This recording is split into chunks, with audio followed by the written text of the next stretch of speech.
In today's video, I'm going to teach you how to set up a WordPress website in just 2 minutes using SiteGround as our hosting platform. This is a quick and efficient way to get your website up and running, especially if you're looking to dive into the world of web development or blogging without a lot of hassle.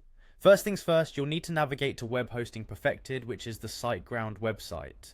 If you're not familiar with SiteGround, it's a popular web hosting service known for its reliable performance and excellent customer support. Once you're there, the homepage should give you a welcoming overview of their offerings. Now look at the top right of the page and you'll see the Login button. Click on this to access your SiteGround account.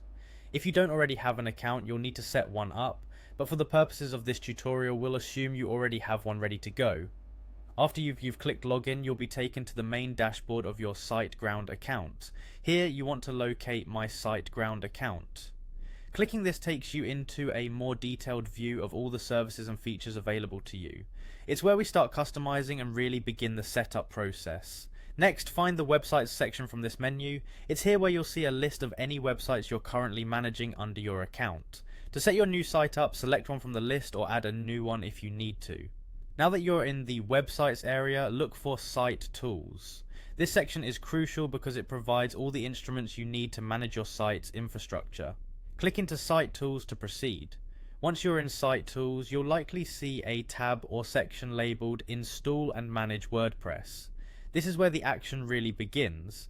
Click into this area and SiteGround makes it surprisingly easy to install WordPress with just a few clicks. We're almost there.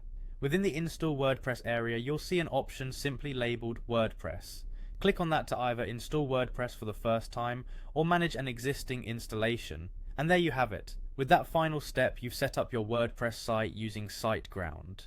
Remember, while these are the basics, there's always room to further customize your WordPress site with themes, plugins, and other features to suit your personal taste or brand. I hope you found this tutorial easy to follow. Creating a website can be daunting, but breaking it down into simple steps like this makes it feel much more manageable. Happy website building!